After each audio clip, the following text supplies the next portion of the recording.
Y'all, when Normani tweeted in the summer of 2018 that she had her album title, I had no idea that we would have to wait 6 whole years to finally hear it. And to be honest, when she officially announced her album title in February of this year, I had zero expectations that it would actually come out.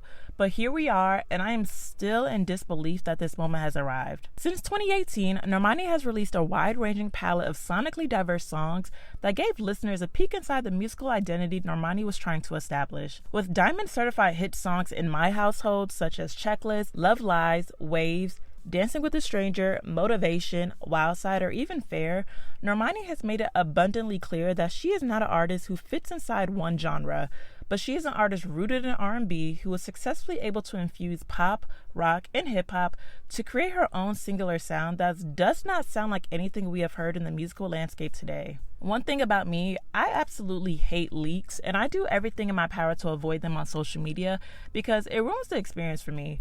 I say that to say, when I first heard the Big Boy leak, I was underwhelmed, but upon listening to the full-length song and taking in its lyrics, I think it is a boisterous and innovative way to reintroduce Normani into the music world again. For the last couple of years, even though Normani's fanbase, The Nation, has been keeping her name alive and begging her for updates on the album and for her to also interact with them on social media, Normani has been incredibly low-key, and most times when you are out of sight, you are out of mind. Normani admitted that Big Boy is the kind of song she would not have even considered making back in 2019 or 2020, in which she said, "I feel like I've been humble, you know? I've been known to be kind of meek. I keep to myself.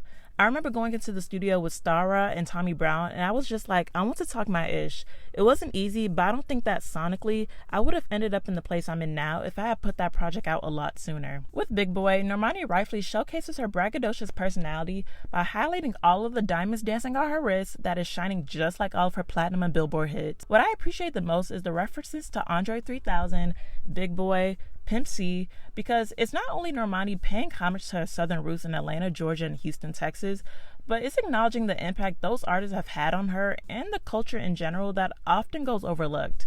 I saw this one tweet that said, Normani and Stara are like Jay-Z and Pharrell, as they mesh so well together, and I think that comparison is fitting in this song because the production is reminiscent of the Neptune's signature sounds with their live instrumentals of horns and drums that made those early 2000s songs produced by them all hit records. Still was an automatic hit for me because you cannot go wrong with the Mike Jones Still Tippin' sample. I think every artist needs that one song of their album where they are unapologetically popping their ish. This song reminds me of Beyonce's song, I'm That Girl, where it might sound egotistical or arrogant, but sometimes you just have to stun on your haters and remind yourself and your critics that you are still that girl. Normani sang, still going up in the section, standing on the couch getting reckless, I be saucing dudes like dressing, and Christian Dior, I'm a blessing. Too busy living my life, I ain't even see your message, I'm with the smoke like O's, girl, you can have my exes. It shows to me that, yeah, y'all may have forgotten about me, but don't get it twisted. I still have one of the most anticipated albums of the last 5 years, and also it shows that she is so in her own world that people's opinions or negativity no longer faze her, and it definitely shows the level of growth and confidence Normani has continued to develop over the years because she's been MIA, but she's still that girl. All Yours just has something so addictive in it, and even though Normani is literally saying the exact same thing for a little over 3 minutes, it just works because it gives this feeling of nirvana that for some reason reminds me of Janet Jackson's song, Would You Mind? It is soft, vulnerable, passionate, and effective to get Normani's message across clearly. I also can't forget to mention that this song is co-written by Nisha Charles, who is truly one of the best hitmakers in the industry today. Lights On is the perfect follow-up to All Yours as it continues the sultry, sensual, seductive slow jam that Normani has proved in back-to-back tracks that she can embody adequately throughout her music. Normani's vocals, along with her alluring charm, is a skill I feel has yet to be mastered musically since the days of Janet. And it is obvious that Normani is a graduate in the school of Janet Jackson, as even the subtle elements of the whispering background vocals and moans is a technique that has been studied and replicated to a T. And it works for a song as pristine as this one. I would also add that I thought with the intro we would get an Erykah Badu Next Lifetime or Mariah Carey's Petals sample, but what we got was just as good. I think we could all agree that Take My Time is a fun house dance club record that has the potential to be a breakout hit. It shows Normani's range and ability to experiment with different genres without sounding contrived. If promoted appropriately, it's possible Normani might have another song of the summer with Take My Time. Out of all the songs on this album, Insomnia is the one I am looking forward to seeing performed live, because can we just give a round of applause for the electric guitar solo in the song? Like, what? It just added an entirely new layer of depth to an already lyrically powerful song. Normani sings like you got some device that tells you when I'm fine, cause it's the very moment that you hit my line. I wonder how you know that I've been moving on, cause it seems like you really love to make that ish impossible. Normani's somber delivery really adds to the emotional heaviness the lyrical content requires, and the feather-like whispery and angelic background vocals from Victoria Monet and the legend Brandy brilliantly enhances the moody and sentimental atmosphere the song has. When asked why she initially teased Candy Paint ahead of her album release, Normani said Candy Paint is dopamine. It bridges the gap. I think between motivation and where I am now, it's the big cousin to motivation. As soon as it comes on, you move. And when you think of me, you think of movement. I feel like where we are musically, we can afford to pick it up a little bit, like tempo, energy, full on 8 counts. Then and now, Candy Paint does not do anything for me, and I don't think using this song as a preview to this album did Dopamine any justice, and it is quite perplexing why it was being pushed when there are much better songs on this album.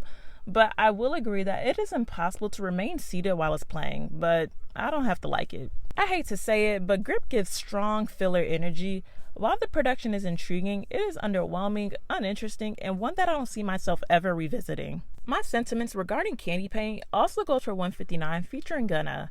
Variety mentioned that from a commercial standpoint, it is obvious why this song was chosen as the lead single for aesthetic purposes, but it is extremely bewildering why her team and label chose this song as opposed to songs like Take My Time, for instance, to reintroduce Normani to the world again after her extended hiatus. Once again, this song does Normani no favors in terms of showing her multi-layered artistry this album encapsulates, but I will say that in the context of the entire album, it fits well in the overall record. My main gripe with Distance is that it feels like it ends before it even begins.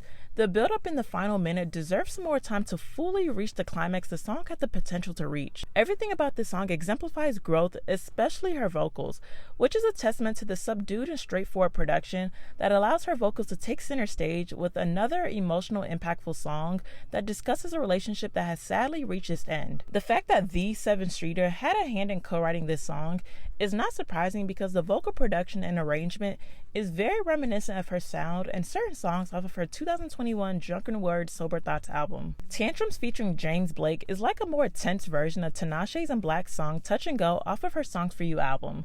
Both songs are unconventional duets given the vocal tone and techniques used, but with Tantrums, James Blake's presence creates a hauntingly cinematic aura that allows me to feel the strained, dismissive, and moody characteristics of the complex relationship dynamic in which they both sung intently at the end by saying, "'Cause you're nobody, you're just somebody who's playing games.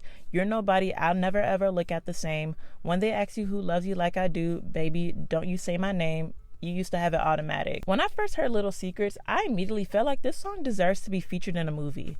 It has such an adventurous, high-energy assertiveness to it that requires it to be played at the highest volume. The production is immaculate because it is a seamless blend of pop, rock, and hip-hop, as it features a Little Baby Drip Too Hard sample that is very subtle but adds a nice touch. Honestly, I could go my whole life without hearing this song again, and I'll be fine, but I can't be mad at yet another song of Normani's asserting her charismatic and enchanting charm in a cocky yet confident manner. Choosing Wild Side as the final track is honestly the best decision her team has made in this entire chaotic rollout.